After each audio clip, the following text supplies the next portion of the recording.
সাংবাদিক বন্ধুসকল, আজি মই আপোনালোকক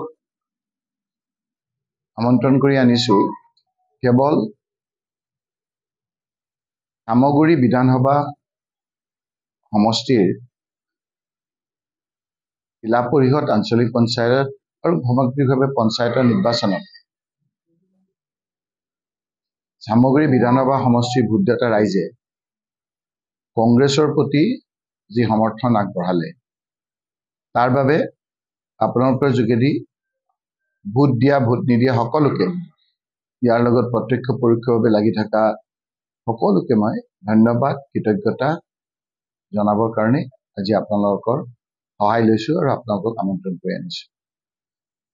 এই পৰিপ্ৰেক্ষিতত আপোনালোকে সোধা প্ৰশ্ন উত্তৰ মই দিম, কিন্তু সামগ্ৰিকভাৱে আমাৰ যিটো কংগ্ৰেছৰ প্ৰদেশ কংগ্ৰেছে গোটেই কথাখিনি আপোনালোকক ব্যক্ত কৰিব। তথাপি আপোনালোকৰ কোনো কথা মই এৰাই নাযাওঁ, আপোনালোকে মোক সোধা প্ৰতিটো কথা মই উত্তৰ দিম। আজি মোৰ লগত আছে সামগুৰি বিধানসভা সমষ্টিৰ অন্তৰ্গত দুটা ব্লক কংগ্ৰেছৰ দুজনৰ সভাপতি আৰু সদ্য সমাপ্ত পঞ্চায়ত নিৰ্বাচনৰ 4টা জিলা পৰিষদৰ নিৰ্বাচিত প্ৰতিনিধি আজি আমাৰ লগত আছে। মই আপোনালোকক জনাব পাই সুখী হৈছো যে 4টা জিলা পৰিষদ, বিশেষকৈ ভকতগাঁও, গৰাজান, শিঙিমাৰী, বাজিয়াগাঁও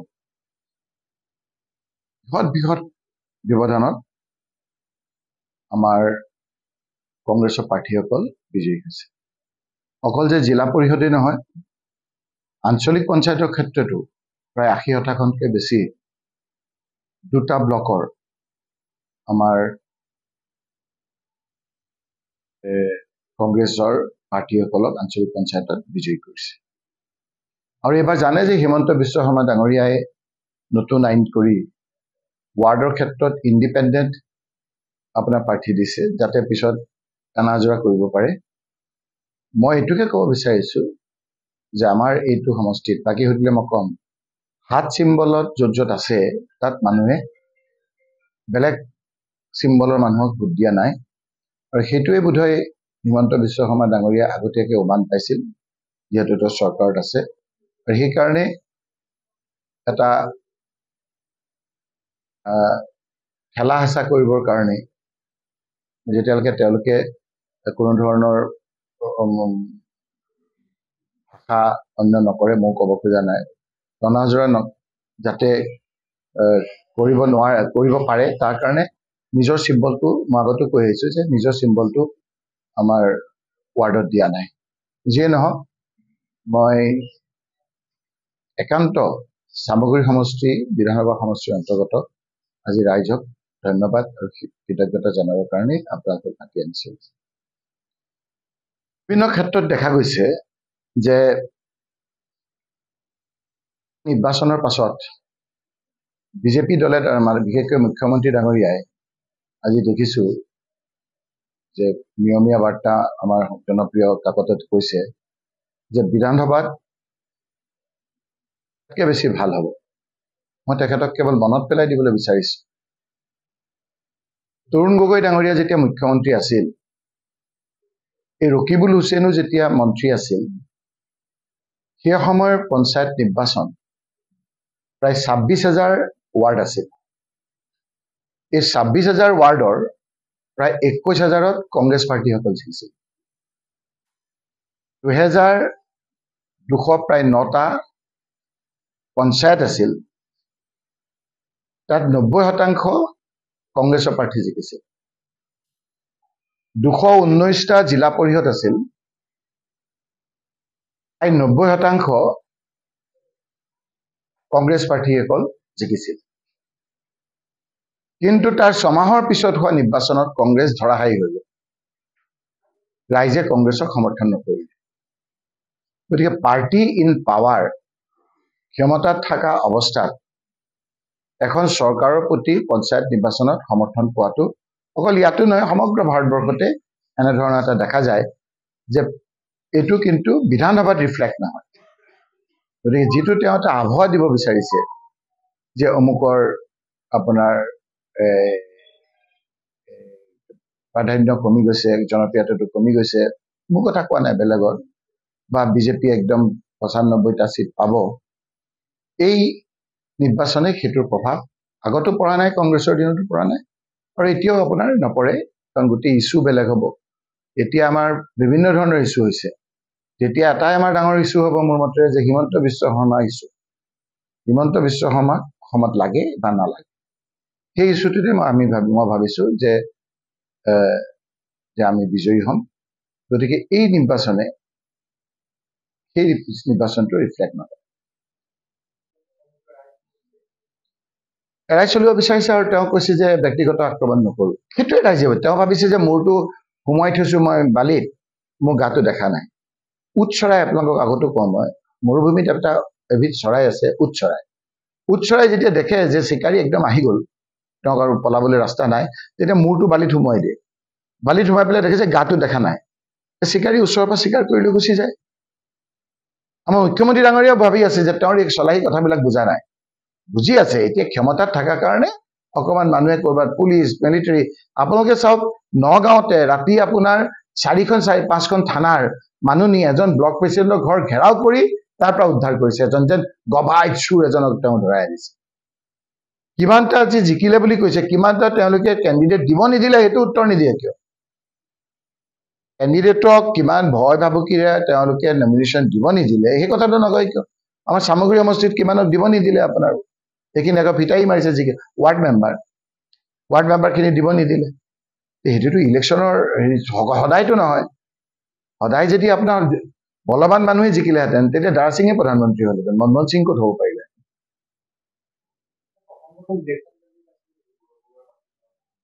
এইটো ৰাইজে উত্তৰ দিব, ৰাইজে তেওঁৱে উত্তৰ দিছে। তেওঁ বুজি পোৱা নাই নেকি? আমি কি ইমান আৰু অবুজ বুলি ভাবেনে?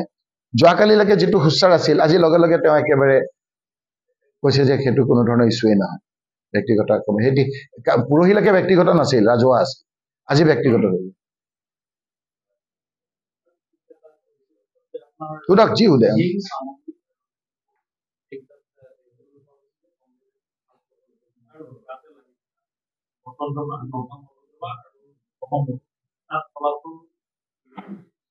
মই সেইটোকে ক'ব বিচাৰিছো, শূন্য নহয়, ব্ৰহ্মপুৰৰ কথাই মই নামটো ক'ব দে। ব্ৰহ্মপুৰততো আমাৰ নমিনেশ্যন দিবলৈ নিদিলে, আপোনালোকে দেখিছিলে দেখোন।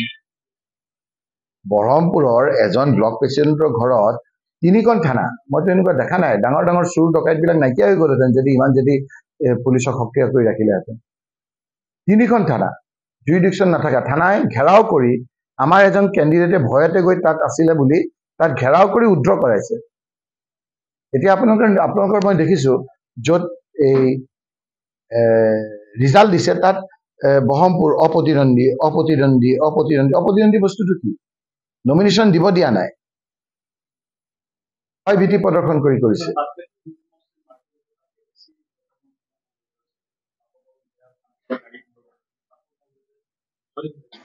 নমিনেশ্যন দিছে, মই বুজাব পাৰো, নমিনেশ্যন দিবলৈ নিদিলে প্ৰতিদ্বন্দ্বীৰা ক'ত আহিব?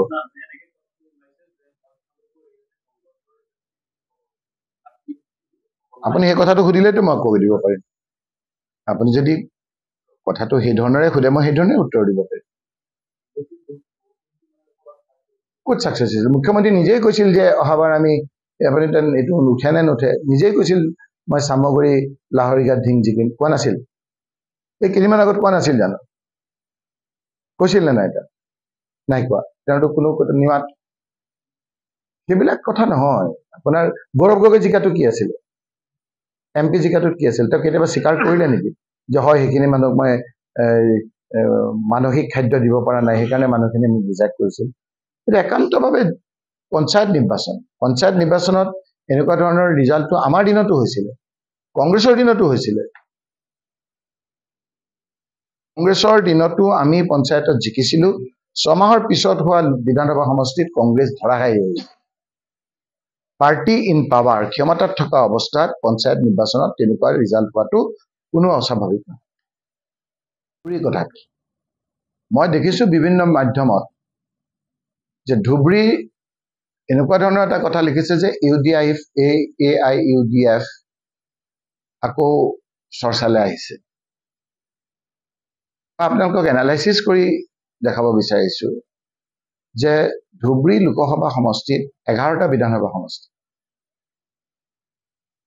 ধুবুৰী জিলাত 5টা বিধানসভা সমষ্টিত, নতুন যিটো ছিষ্টেম 5টা বিধানসভা সমষ্টিত যোৱাবাৰ যেতিয়া কংগ্ৰেছ পাৰ্টি হিচাপে ৰকিবুল হুছেইনে প্ৰায় 10 লাখতকৈ বেছি ব্যৱধানত জিকিছিল, তেতিয়া তাত থকা গোলোকগঞ্জ সমষ্টিটোত প্ৰায় 28,000 ভোটৰ ব্যৱধানত আমি হাৰিছিলোঁ। 11টা বিধানসভা সমষ্টিৰ ভিতৰত গোলোকগঞ্জ সমষ্টিত যেতিয়া আমি 10 লাখ ভোটত জিকিছিলোঁ, তেতিয়াও গোলোকগঞ্জ সমষ্টিত 28,000 হাৰিছিলোঁ। সেই গোলোকগঞ্জ সমষ্টিত বিজেপিয়ে 3টা পঞ্চায়ত জিলা পৰিষদ পাইছে। আৰু আগৰ যিটো 28,000 ভোটত আমি হাৰিছিলোঁ, সেইটো টুটি এতিয়া আমাৰ এটা জিলা পৰিষদত আমি প্ৰায় 6,000 ভোটত জিকিছোঁ, আৰু তেওঁলোকে জিলা পৰিষদত 2,000-1,000 জিকিছে। তাতো আমাৰ যদি সামগ্ৰিক আপুনি গোটেইটো যোগ বিয়োগ কৰে, এই গোলোকগঞ্জতো কংগ্ৰেছ পাৰ্টি বিজয়ী হৈছে। দ্বিতীয় এটা সমষ্টিত বিজেপিয়ে তাত মুঠ ধুবুৰী জিলাখনত 5টা ছিট পাইছে। এই 5টাৰ ভিতৰত গোলোকগঞ্জ সমষ্টিত য'ত যোৱা লোকসভা সমষ্টিটো আপোনাৰ তেওঁলোকে 28,000 ভোটত পাইছিল, এইবাৰ সেইটো গোটেই জিলা পৰিষদখিনিৰ ভোট যদি গণনা কৰা হয় তেতিয়া তাত পিছুৱাই আছে, আৰু তাত 3টা সমষ্টিত তেওঁলোকে প্ৰথমটি জিকিছে।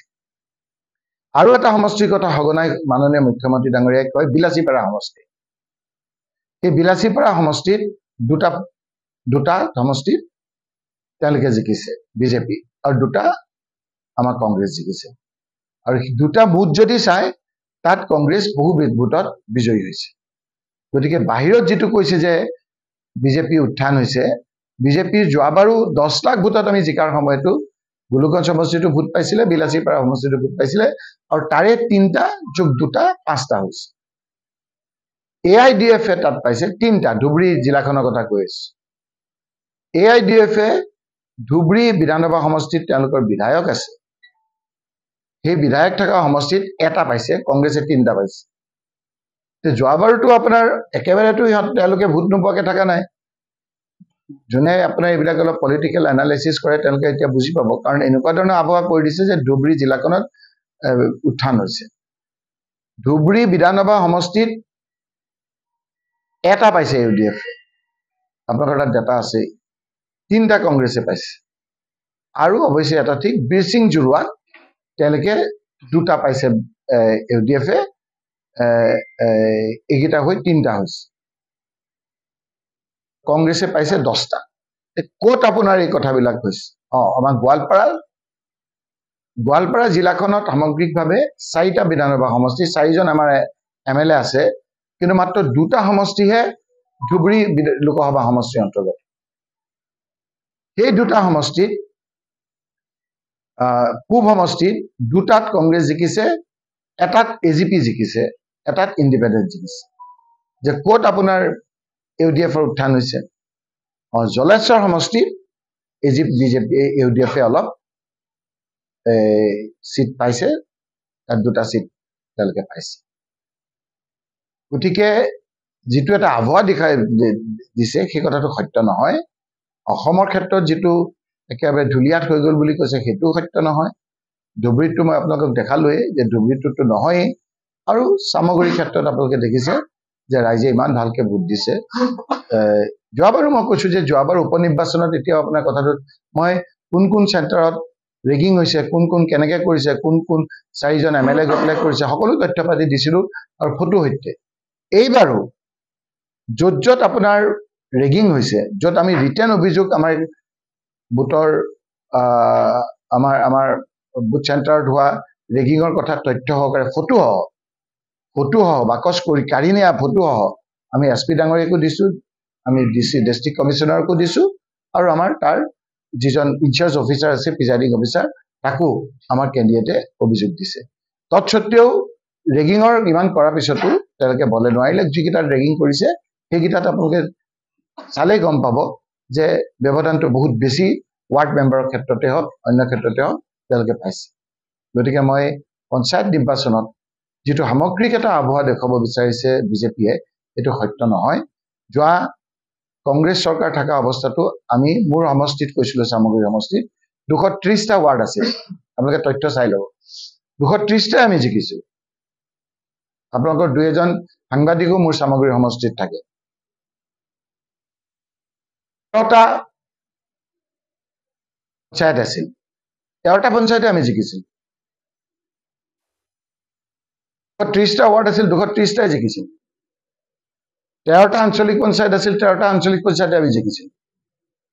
কিন্তু বিধানসভাত তাৰ ব্যৱধানটো আমাৰ কমি আহিছিল। গতিকে আমি হয় যে আমি সেইবাৰো পঞ্চায়ত নিৰ্বাচনত জিকাৰ পিছত আমাৰ চৰকাৰ নাহিল। গতিকে তেওঁলোকৰ যিটো কৈ আছে সেইটো সত্য নহয়। এই কথাখিনি মুখ্যমন্ত্ৰী ডাঙৰীয়া ভালকে বুজিছে আৰু যিখিনি অলপ ৰাজনৈতিকভাৱে সচেতন সেই লোকসকলে বুজি পাইছে। নহলে ব্যক্তিগতভাৱে আমাৰ লিডাৰসকলক এনেকে নকয়। ইলেকশ্যনৰ পিছদিনা এতিয়া তেওঁৰ শুভবুদ্ধি উদয় হৈছে। আজি দেখিছো যে ব্যক্তিগত ইমান কৰিব নাপায়। তাৰমানে ইলেকশ্যনটো হৈ গ'ল, মানুহে এই কথাবিলাক বুজি পাইছে। সময়ত তাৰ উজনি অসমৰ ক্ষেত্ৰতে মই কৈছো যে উজনি অসমত আমি যিমানবিলাক তৰুণ গগৈ ডাঙৰীয়া মুখ্যমন্ত্ৰী থকা অৱস্থাত, আমাৰ চৰকাৰ থকা অৱস্থাত আমি যিমান জিকিছিলো, আপোনালোকে তথ্য চাওক। মইতো ক'লো যে 219টাত আমি কিমান জিকিছিলো, 95%। উজনিত গোটেইখিনি আমাৰ জয় জয় ময় ময় আছিল।